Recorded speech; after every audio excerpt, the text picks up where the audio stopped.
And so you're looking at a policy that has over 70% support among both parties that Nancy Pelosi refuses to bring up to a vote. We're not saying, the force to vote was never about Democrats must pass Medicare for all or Nancy Pelosi doesn't get the speaker position. It was just, can you bring the thing up to a vote? Can you pledge to bring this thing up to a vote that everyone wants? And the purpose behind that is, it's not necessarily that it's going to pass, but we're in a pandemic where healthcare is a front and central issue. And it's clear to most people we need Medicare for all. So I want to see who is going to go on record as saying, I'm not going to support Medicare for all. Medicare for all covers way more people, no copays, no deductibles, adds dental insurance, mental health insurance. Sean Dustin spent time in federal and state prison for drug trafficking and fraud. Upon release in 2006, he had nothing but the clothes on his back, a bag of mail, and legal paperwork. In 2010, he kicked a long-time methamphetamine habit and started the long climb back up the ladder of life. This is the Nowhere to Go But Up podcast. If you want transparency and authenticity, you're in the right place. This is the Nowhere to Go But Up podcast, and this is Sean Dustin.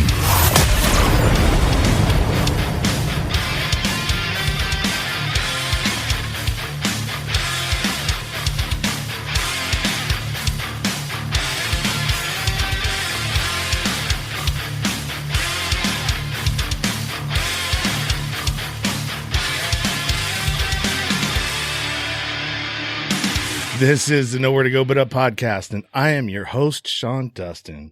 If this is your first time listening or watching, welcome. If you're returning, welcome back. So if you're enjoying what you're seeing, you like the content that I'm putting out, do me a favor. If you're on YouTube, hit that subscribe button in the corner and thumbs the video up. If you're on Facebook, share and like. If you're on the podcast platforms, this will be airing probably in a couple of days, when I publish, do me a favor, hit that subscribe button. It definitely helps me to be more noticeable on the podcast platforms themselves, like the notable or new and noteworthy section of my genre. That would really help. If you like the streaming app that I'm using, StreamYard, there is a link in the description, which will give you a savings of $10 when you sign up for the paid package. You'll get a $10 credit and I'll get a credit as well on the back end of that.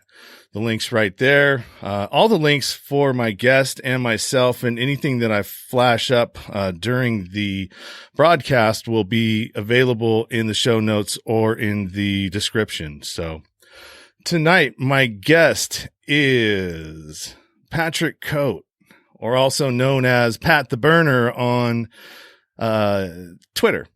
And I ran across Pat, and I was looking at something, and I was watching something flashed up on YouTube, and it was the Status Coup, which is a show, and he was talking, and I was like, whoa, this dude's got a lot of good stuff to say, and his thoughts are well put together, and I really enjoyed listening to what he was talking about. So I decided to get him on the show and talk to him myself. So let me bring Pat up in here. What's up, buddy? Hey, Sean. How you doing? I'm good. How are you? No complaints over here. People have it much worse, so I can't complain. Yeah, isn't that the truth, brother? Lots of craziness going on these days still. I mean, a year after what we thought would have, at least some normalcy would have come to light. But, that's another story for another day. We're here to talk about progressive policy and the progressive movement. First of all, go ahead and give a little background story on who you are, but then answer the question for the folks out there who may not know or may not understand, what is a progressive? I mean, what is that? Is it an ideology? Is it a sect within the Democratic Party? What does that mean? It's a cult that will never win if you listen to Democrats. But although they all want to be progressive now, if you ask them, they're all progressive because progressive policy is so popular. But we'll get into that, I guess. But who I am, I've I just was a schmo who took to Twitter back in 2015 to support Bernie Sanders, and was in grad school then. I'm still in grad school because I'm dragging it out so I don't have to start repaying those student loans. But so I took to Twitter just to support him and promote his campaign and what he was representing. And in the process, I decided to start a parody account as well. So that was it was a parody account called Peter Douche that was mocking Peter Dow, who was a paid propagandist basically for centrist Democrats under Hillary's campaign, John Podesta, and David Brock, David Brock himself. They started the Hillary Men, which was one of the two was this guy, Peter Dow. And their job was to say that anytime there was dissent against Hillary Clinton or anti-Hillary positions out there on the internet, Twitter, Facebook, anywhere, mostly Twitter, they would counter that with narratives that some, in summary, were, well, you're not really against Hillary Clinton or those policies. You know, it's not about the policies that you represent. You don't support Hillary because you're a Bernie bro. You're a sexist, misogynist person. Your dislike of Hillary is based on racism, even sometimes, which is strange because they're both white. Bernie and her were both white. But the point was they were created. They were paid to spin this narrative and convince people that a lot of the opposition to Hillary Clinton's campaign was based in misogyny and racism. And so he was just the worst. You know, there are 20, 30 people that were prominent people online pushing these narratives. So I decided he was probably the worst sycophant out there. So I picked him to parody and created a parody account called Peter Douche instead of Peter Dow. Was then later kicked off of Twitter for that account, even though I didn't violate their rules. But they have specific rules for parody accounts, which I followed to a T. But I had such a big following that I think he made a call to Twitterland, and I was gone. From that, Jimmy Dore was a regular follower, and he would share my stuff at some of his shows even. And he invited me on the show. And on his show, I said, to hell with it. They're not going to silence me. I'm going to write a book. So I wrote a parody book called An Inconvenient Douche. And then, after that, I decided Peter Dow eventually he saw the light, and he's now as hardcore left of progressive as you can find. The question is, wow. Is it the paychecks stopped coming in, or did he truly see the light? It doesn't. From my perspective, it doesn't really matter, but now he's on our team. So I decided, in fairness, I should give that account up, and I changed it over and created a parody account of Nate Silver, called Nate's Liver, and co-wrote my next book, The Ask Queen Chronicles, with another parody account. Basically, both books point out a lot of the hypocrisy and the relationships between the media and the Democratic Party, and a lot of the collusion going on that leads people to believe in a candidate that's not really representing their interests. So that's how we got here. So who's a progressive? It depends on who you ask, but to most people on the left, a progressive candidate is somebody who refuses corporate money. That is the ultimate litmus test, that you must refuse corporate money. Beyond that, there's general consensus on the left that we need policies like Medicare for all. So Medicare for all is to me the other piece to the two litmus tests. You can't take corporate money, and you must support Medicare for all. In my world, now is that just base? That's your base bottom level foundation. If you don't have that, then you don't support progressive values. You can't consider yourself a progressive, to me, if you're taking corporate money. I mean, corporate money is the root of all evil in politics, really. I mean, so if you're funded by the people, if all your donations come from regular people, common sense says you're not going to necessarily have any incentive to pass something that benefits PG&E over people, or benefits Raytheon, a weapons maker, over people. Your first interest is to get reelected by the people that elected you. So that's the most important thing is not accepting any of those corporate donations. Sounds logical to me. Yeah, it's not rocket science. Don't take bad money. I mean, that's the opening mantra. So we got, so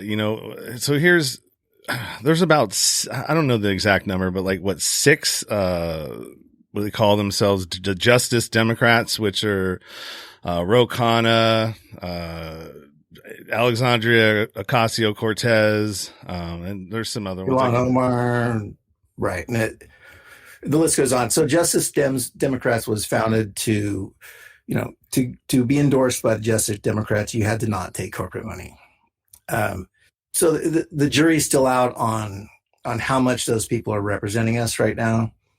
There's sort of a split between progressives on that, but ultimately none of those people took corporate money. So, we have to give them the benefit of the doubt, in my opinion. But that brings up the argument, does the party ultimately corrupt you because you're brought into this, sort of elite world where your coworkers, I mean, imagine if you got hired by an office, forget that they're a senator or a congresswoman. If you got hired to a job where there were 200 people there that all thought a certain way and you're part of 6 people that don't, just day-to-day operations, you're more inclined to go along to get along,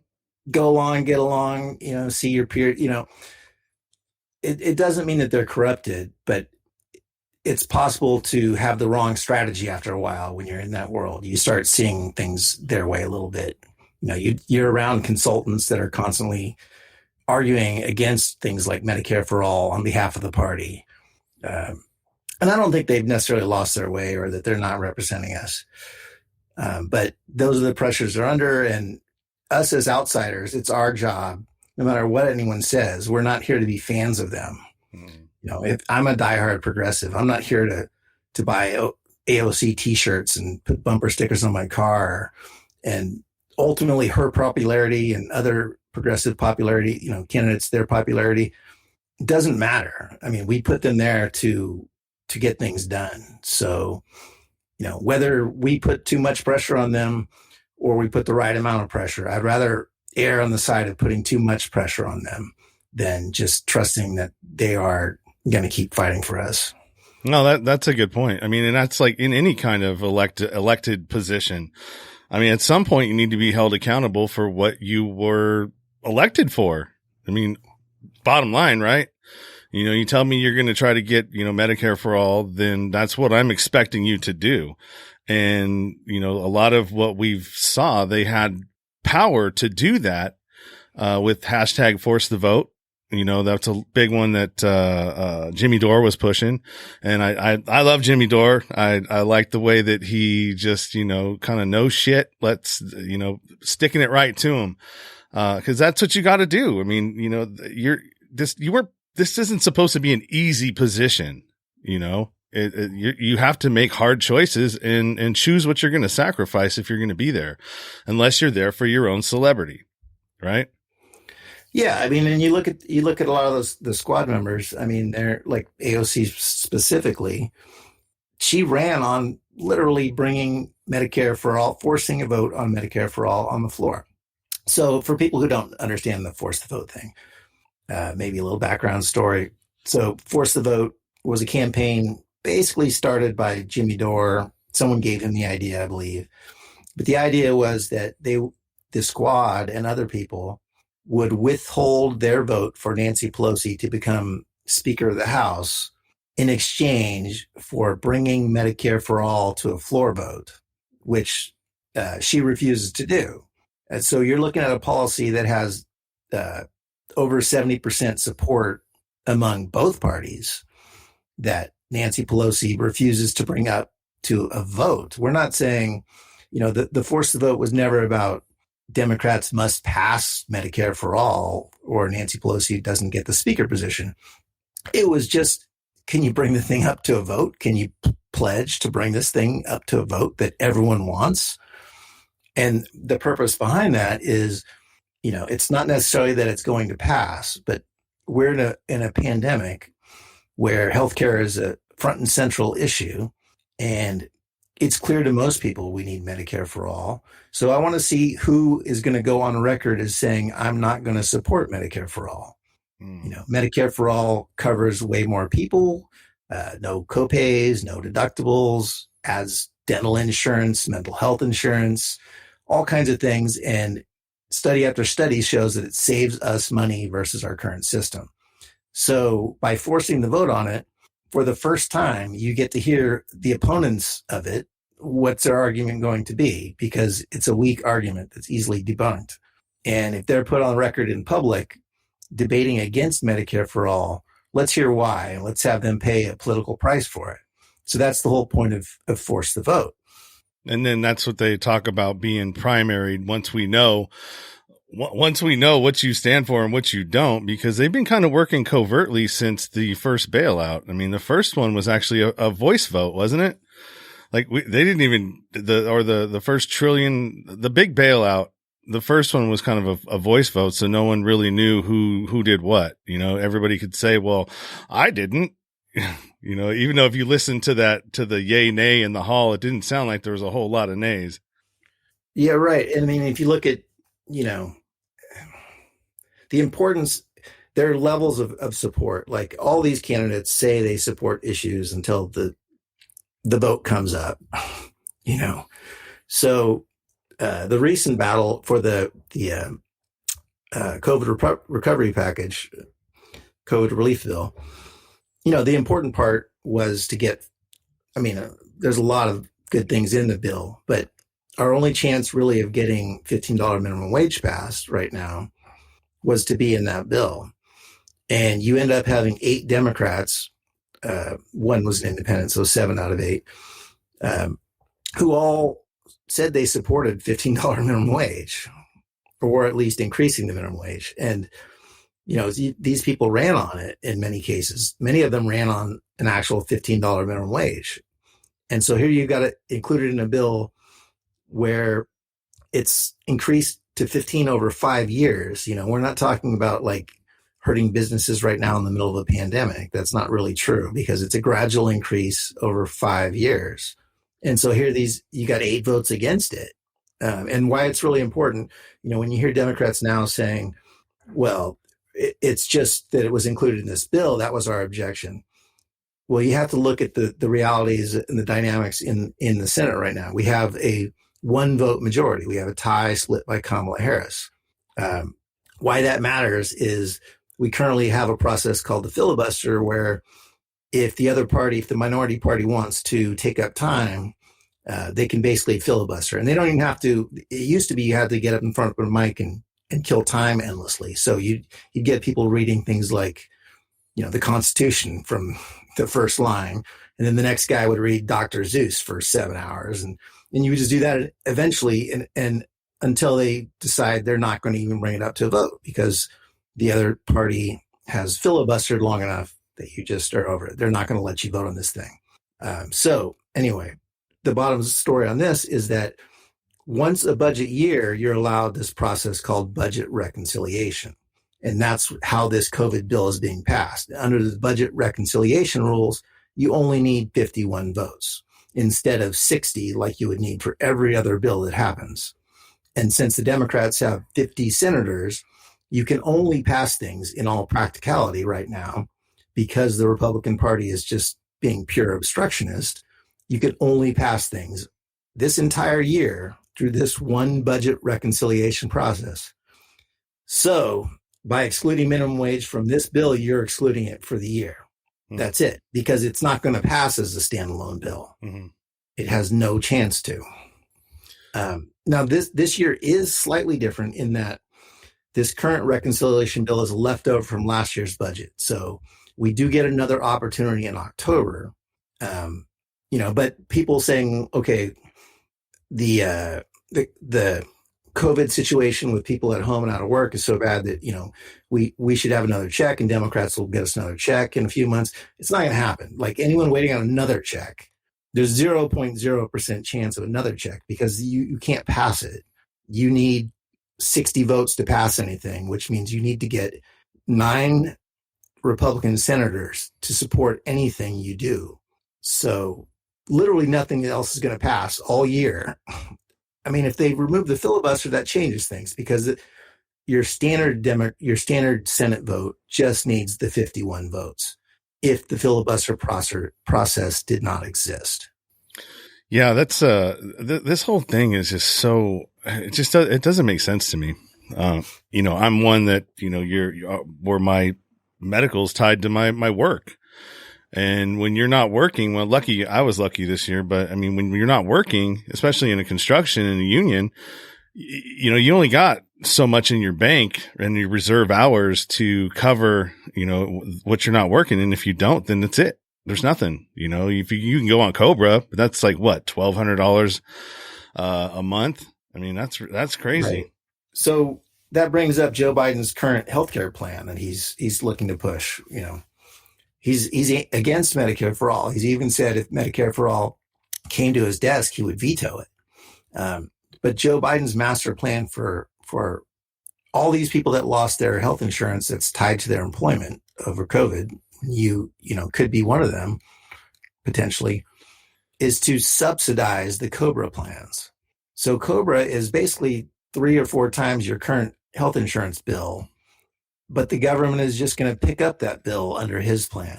So that sounds great and all, but that's ridiculous government spending. It's handing all of our government dollars to insurance companies. Now, why are they doing that? Because both parties are funded largely by these insurance companies. They love that solution. It's just extracting wealth from the U.S. government, our money, and handing it over to the insurance companies. It's not fixing the problem. It's amplifying government waste to an epic level versus a solution that takes those profits away, which is what Medicare for All does. It takes away the middleman, which is the insurance companies, keeping you from, the right coverage and then just adding on expenses. And it's just ridiculous. So when your solution, instead of giving people more coverage for less money, is to have the government give the insurance companies a shit ton of money, that stands out to people. And I think most people understand when you tell them Joe Biden's plan is to beef up COBRA. Everyone who knows what COBRA is knows COBRA is awful. It's the wasteful, most expensive possible healthcare solution there is on earth. There's no reason anyone not corrupted by insurance companies and pharma companies would offer that as a solution. So you said something that was pretty, something I say all the time as well, is that, both sides, both sides are doing it. Both sides are taking money. So in my opinion, they're both one and the same. I mean, there is no difference, right? There is no difference between the Democrats and the Republicans. It's just two heads of the same snake. Yeah. As Nina Turner said, it's two cheeks of the same ass. Which is my favorite line ever. That's a good one. But I mean, there are differences, but it's branding stuff. It's not economic differences. It's not really, the Democrats, are the social issues. Obviously they're better on, it's their brand. They must be good on these social issues. But as far as extracting wealth from the middle class and creating a bigger income inequality, no, they're not any better. I mean, you just have to look to California. California has, if you factor in rental costs and housing costs, of all the 50 states, we have the biggest income inequality. Mm-hmm. The richest state, the California on its own is like the 4th or 5th largest economy in the world. And here we are. And why that matters is, well, California has a Democratic supermajority. We've had one for damn near 15 years or something like that, which means we have a veto-proof supermajority. The governor is the one who can override things, and it's been a Democrat forever. We've had both state legislatures we've owned. So, the solution isn't just, hey, let's just elect more Democrats and we'll get these things. We won't get these things. I mean, look at California. California passed the state version of Medicare for all. Yeah. And what do they do with that? Well, the head of the DNC at the time, Eric Bowman, who coincidentally, a year before he became the head of the DNC, was lobbying against lowering drug prices. He was a lobbyist who was paid by the pharmaceutical companies to argue against lowering the price of drugs, and importing drugs. So he had his buddy, Anthony Rendon, table the bill, and I'm sorry, I should give a little background. So Medicare for All, the state version was SB 452, I believe. I forget the number.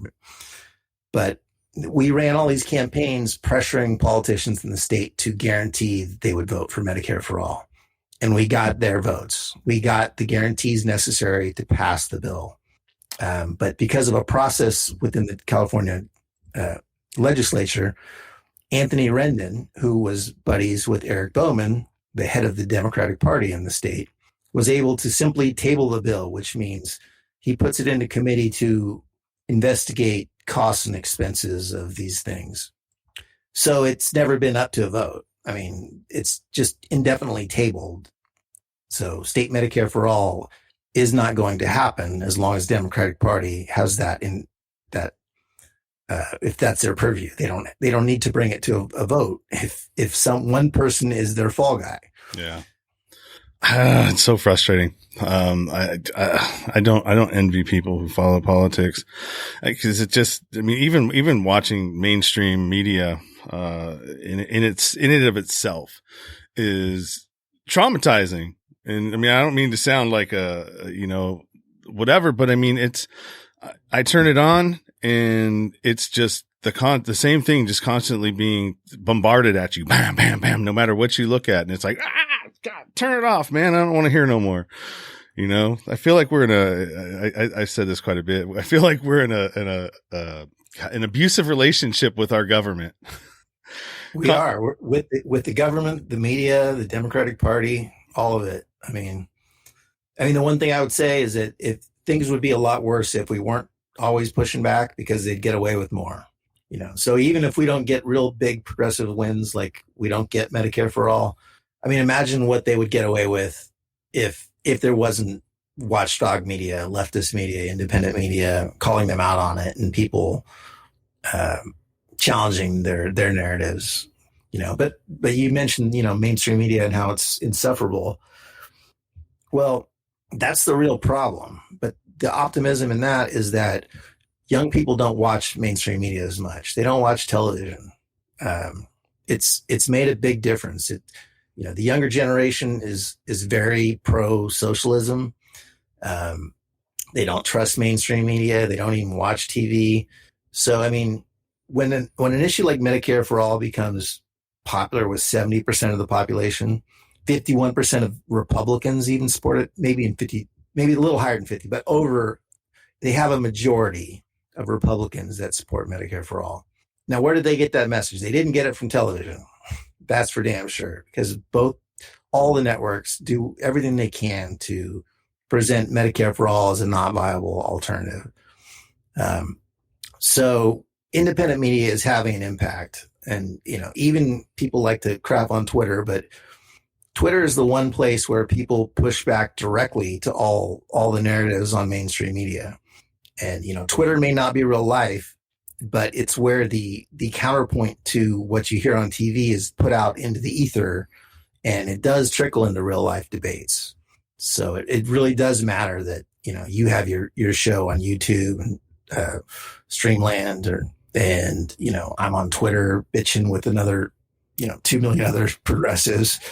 And it does make a difference. If we weren't there, they would just get away with murder. So at least the Democrats have to pretend like they're representing us, which involves occasionally giving us progressive things enough to keep our vote. I have a question for you. Third party or party reform? Yeah. Personally, I'm an inside-outside guy, which means I'm fighting for both. If I had to prove one, you're not very likely to reform the party. You're not going to. But on the other hand, you're not going to have a fair shake in any election until you pass some reforms. So, the number one thing I've decided I'm pushing now, and I just literally became a board member today, but national ranked choice voting is very important to me. So, the third parties, you've got Movement for a People's Party, you got Green Party, you got, DSA runs candidates or endorses candidates.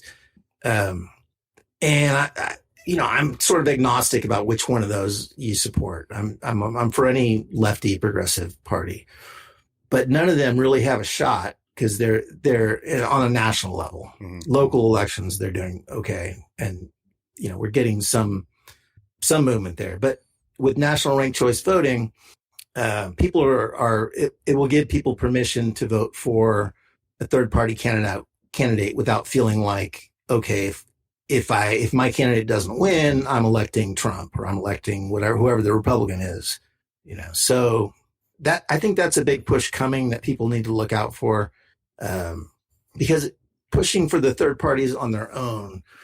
I mean, the Green Party did worse this election cycle than they did in 2016. And arguably there was a much bigger opportunity for them to gain this cycle. So what I voted Green, for the record. I did vote Green, but what did they get in the vote? I mean, it was negligible. So why wouldn't it be logical? I mean, if you have all these different parties, they all have something that's good, right? Right. Libertarians, which I happen to have Spike Cohen on earlier in 2020, and to talk about the Libertarian Party. But I mean, a lot of them have good points to them, right? There's good in every single one of them.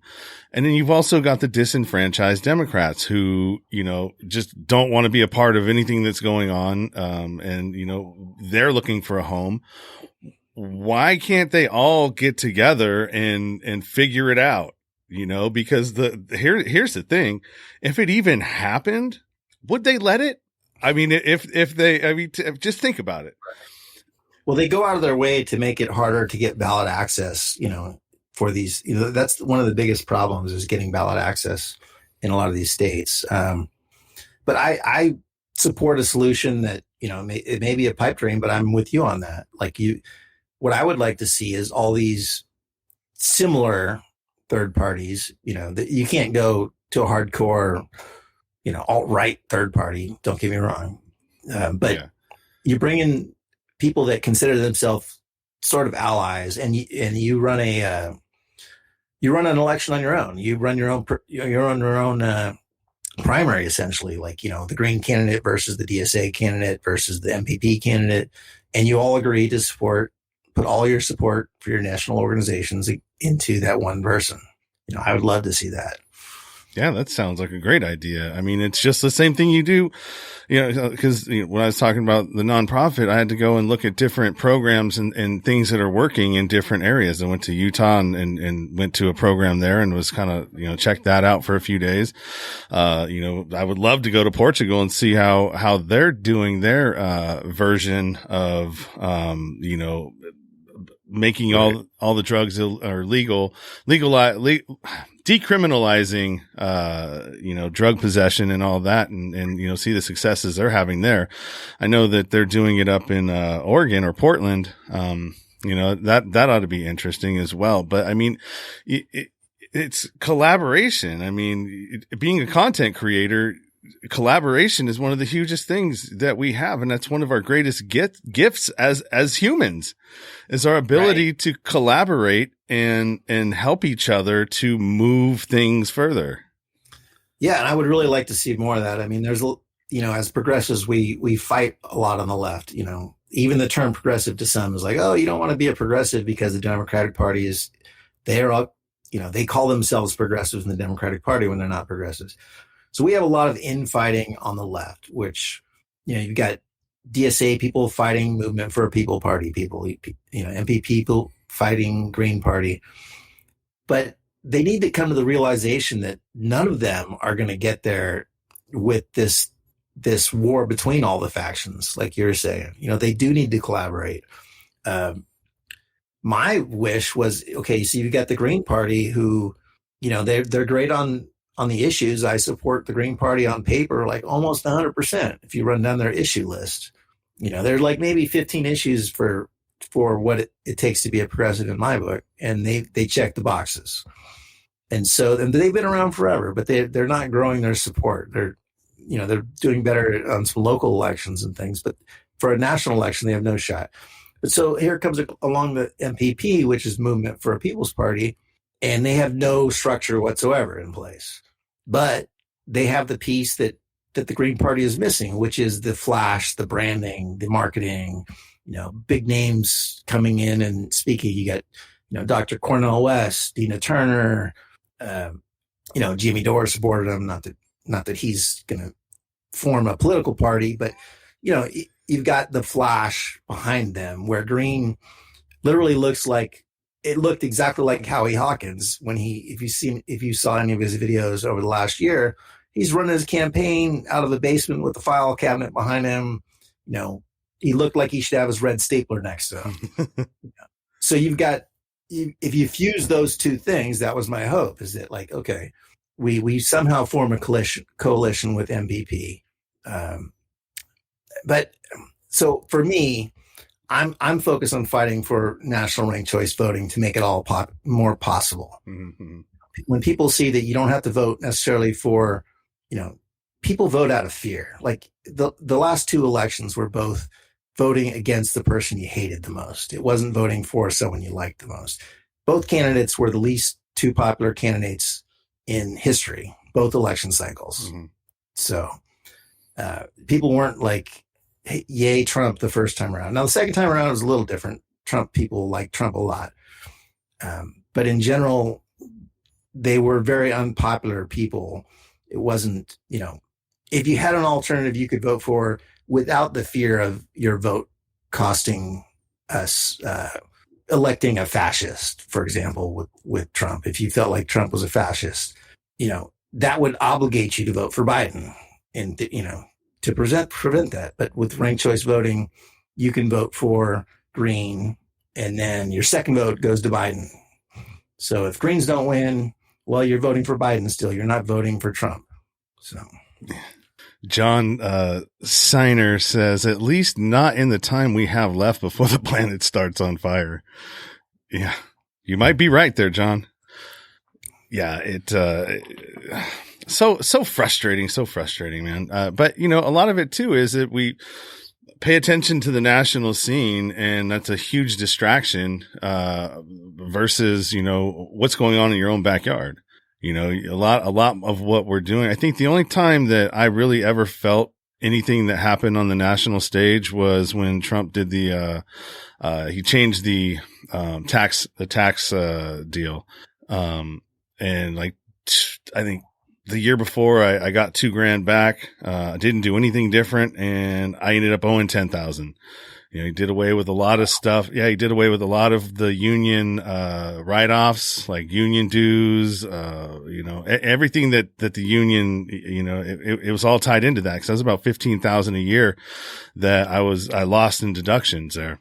So, and right. That's a lot of that's a part of the same thing. So, I mean, I know I'm kind of a conspiracy guy.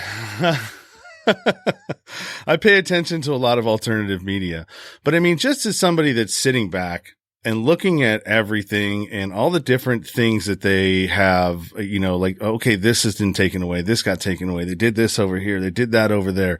They're trying to squeeze. I mean, it really, really, really feels like they're trying to squeeze the middle class down to the bottom, to where it can just be a two-class system. Yeah. I mean, look, I'm not a conspiracy theorist in the level of COVID isn't real, or, obviously it is, but you got a system here where our government it's so beholden to donors that the donors are crying to the politicians to exploit this situation, and they're exploiting the hell out of it. I mean, you look at Amazon paid no federal taxes last year, and of course, they're getting bloody, filthy, fucking rich right now over all of this. They sure are. And if our media was fair and not beholden to these people themselves, the discussion would be about taxing these fucking billionaires getting rich. It would be about a wealth tax to cover the poor people suffering right now. And there's no discussion on mainstream media about a wealth tax at all. Mm-mm. It's not allowed. And, obviously we're all stuck at home. A lot of people are stuck at home, and Amazon is getting record levels of money, and their power within our government is off the charts. And so how do you remove that? You don't remove it. It's next to impossible in our current system, because these guys donate to both parties. They own so much of our government that we're all fucked. We're stuck in this situation. So we need to get a way to get people that aren't Democrats elected. And the only way I see that happening is ranked choice voting at this point. Well, if you need some help on that, or if you ever need anybody to go out and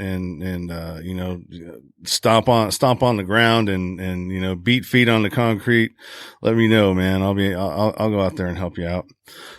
Amen. Yeah, I was having this conversation this weekend on Saturday night. Actually, we were trying to. This whole situation kind of came about, or the conversation, and I was like, well, then stop supporting these corporate interests and don't shop over here. If you don't like the fact that they make you wear masks when you go in, and you're not going to be one that says, screw it, I'm not putting one on and I'm going to go in anyways. And if you did that, I guarantee you probably half of the store that was wearing them would pull theirs off too, because that's all it takes. But, that may not be the right way to go about it. I mean, I'm not saying that is or that isn't, but, Amazon has made it almost virtually impossible to not use their services. My buddies went to get an appliance at Home Bed Bath and Beyond. They weren't in stock. He went over to Target to get the same thing, wasn't in stock. And he's like, I had no choice. I needed it. I had to go to Amazon. And I mean, I don't blame people, but they've really captured our economy. Yeah. I mean, that's the trickiest part, is that, so places like, Amazon, obviously for online business, but in real world business, you got Walmart, both those places, like, nobody should really shop at Walmart, but who shops at Walmart the most? I mean, people that don't have a lot of money, so it's immoral for me to say to these people that are poorer than other people, you should be the ones to not shop there because they're surviving. They're buying diapers for their kids. They're getting food to survive, so it's difficult to ask people struggling to struggle more for some moral principle like that, which is the tough part. Like, I don't shop at Walmart. I'm pretty fucking poor, but I also don't have a kid to feed. If I have a kid to feed, I'm going to keep a little safety cushion in my bank account by shopping there and saving $100 a week or something, but yeah, I mean, local action is important. And one thing this COVID has shown is that, mutual aid for local people is something we can do outside of the system. But the problem is we've got a healthcare system where we're GoFunding our fucking healthcare system. It's unaffordable. It's a wreck. Yeah, that's funny. Yeah, everybody open up a GoFundMe to help fund your own medical. Right. I mean, if you have a sob story, you might get some money from people online to pay for your healthcare. Yeah, it's crazy. Yeah, no. So, but back to Amazon. I published my first book on Amazon, right? And I felt bad about it. I don't, but on the other hand, you got, every author in the world publishes on Amazon because they own the process. They own the book service, So yeah. Anyway, the second book, I said, the hell with it. I'm not using Amazon. So I found a site where people could leave reviews for your book, So Goodreads. Well, who owns Goodreads? Amazon. So the site I'm using to show reviews for my book for people, because there's no other way to leave reviews somewhere, is owned by Amazon. Not to mention the web service that Amazon is pretty much, I mean, between Google and Amazon, they pretty much own the internet, right? You can't, I mean, that's what the whole Parler thing was about, is that, like, okay, well, I mean, we lost it on iTunes. All right. Well, we still got Google. Google, nope, you don't got that. And then Amazon's like, well, you ain't got us either. So bye. Yeah, but Amazon, the service that you and I think of for Amazon is buying products online. That's just a fraction of them, what they own now of our government. I mean, they're all in medical, they're in everything. It's why like boycotting Amazon online would hurt their business. But if Amazon online went away, they would still get rich and rich and rich every single day without that business. That's how deep their tentacles are into our government right now. That's so not like, I don't even have words for that, man. Cause it's like, how do you break that? It's almost impossible to break. Yeah. Well, you break it. I mean, the only shot you got to break in it is breaking Amazon itself up. We used to break up monopolies, but now we don't. It's bottom line is we don't. So you have to pass a lot of, this is why I'm an inside outside guy, because, okay, I want a third party candidate to take over. I want third parties to be viable and have more power, but I'm also pragmatic and realistic that shit, that's not happening anytime soon. I'm going to fight for it all I can. But like, okay, so we bring up the Justice Democrats, AKA the squad, whatever you want to call them. Look, they have the power between them all to vote as a block, which is they all vote together. So they can hold up legislation. They can call out, the need to repeal some of these things. They can put a light on some of the clearly corrupt policies going on in Washington. So, we have a shot at bringing more progressives in, to having more people willing to burn the system down by exposing it. The problem is you got these people in there now that haven't shown a willingness to do that. Their system of progress is fighting internally for incremental power, getting on committees and things like that.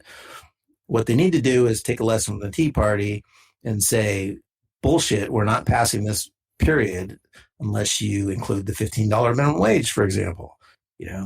They need to do more things like that. And it's on us to push them to do that. That's why force the vote may have been a divisive issue.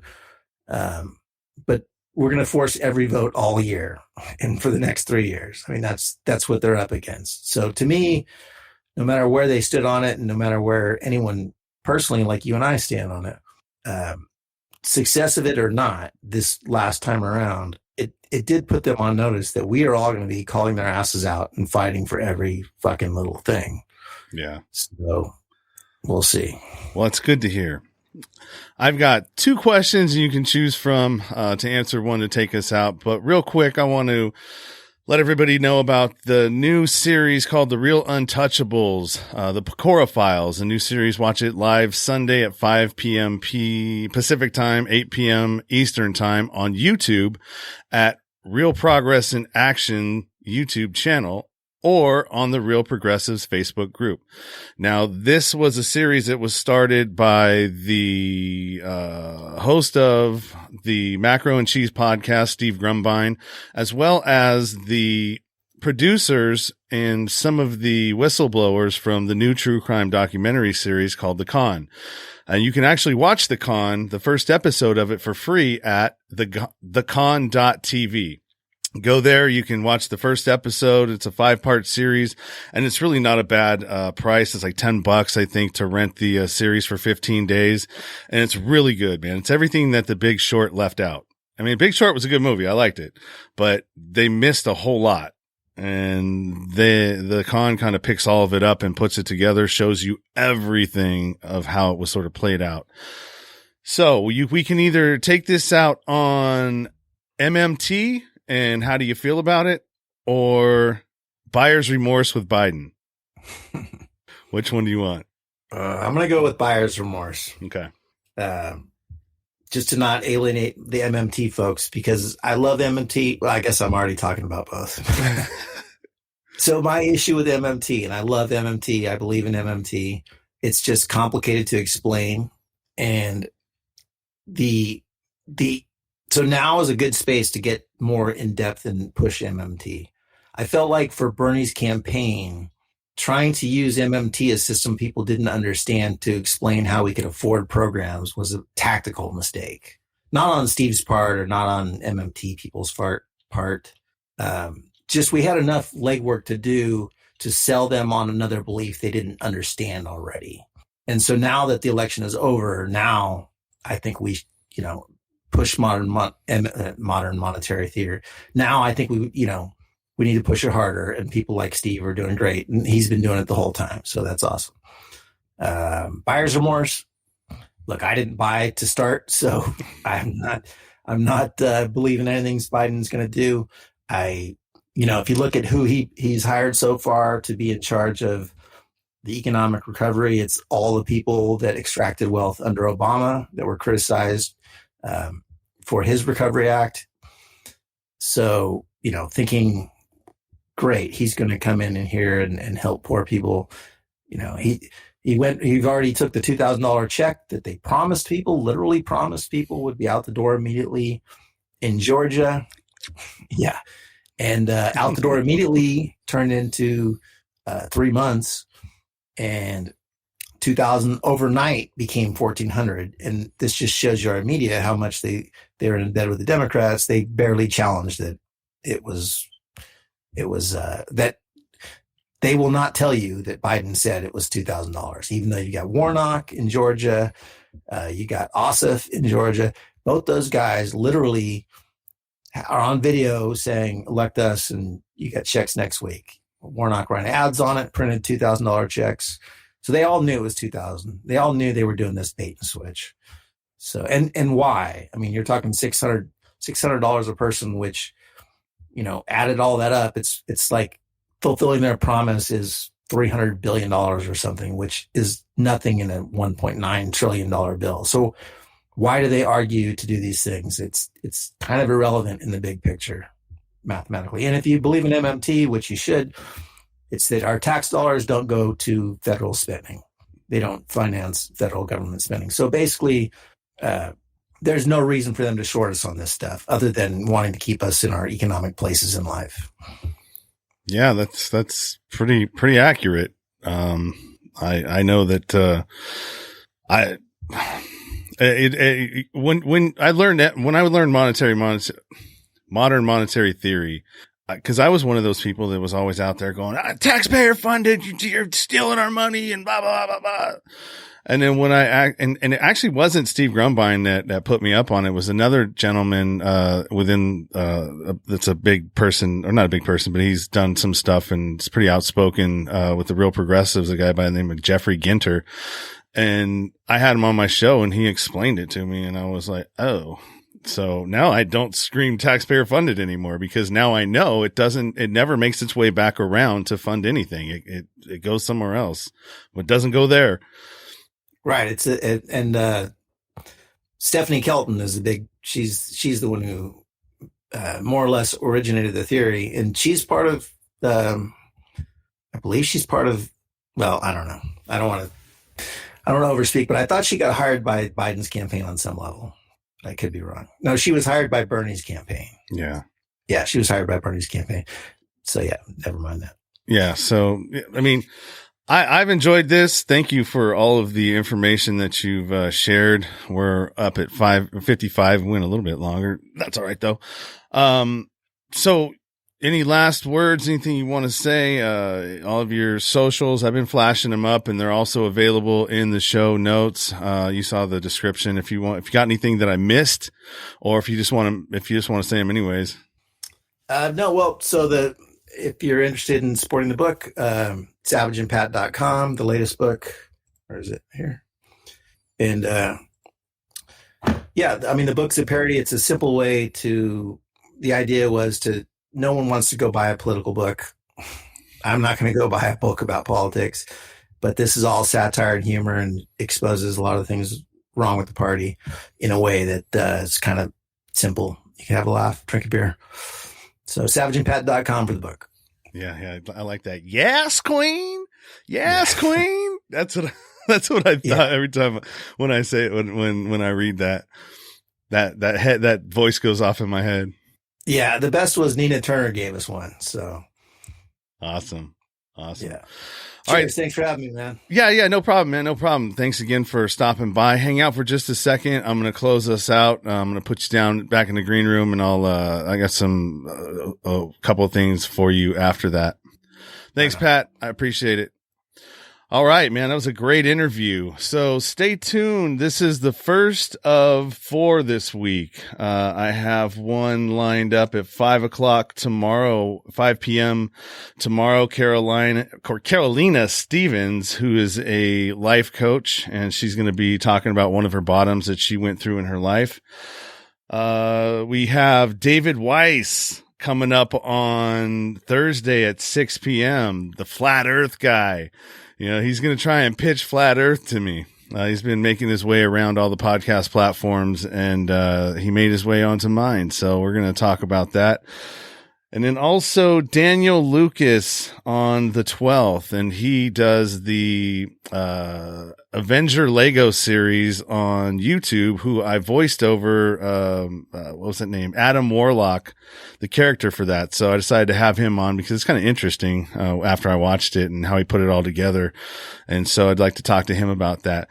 Anything else? Don't got much more. I will see you on Tuesday at 5 p.m. And thanks a lot for joining me. I hope you're enjoying the content. If you actually want to support what I'm doing, monetarily, go and head on over down to Patreon. And I got plenty of tiers over there that are affordable and with great benefits as well. Until next time, guys. See you later. You've been listening to the Nowhere to Go But Up podcast. Sean is a single dad, a union blue-collar guy, and he spent time in federal and state prison for drug trafficking and fraud. When he was released from prison in 2006, all he had was the clothes on his back, a bag of mail, and some paperwork. Since then, he's turned his life around and shares the struggles and successes on this podcast. We hope you enjoyed the show, and we hope you were moved. To connect to the show, book a guest spot. For merch, Patreon, PayPal, and social media links, go to linktr.ee/nowhere to go but up. On Instagram at Nowhere to Go But Up Now. On Twitter at But Up Now. On the YouTube channel at Nowhere to Go But Up Podcast. See you next time.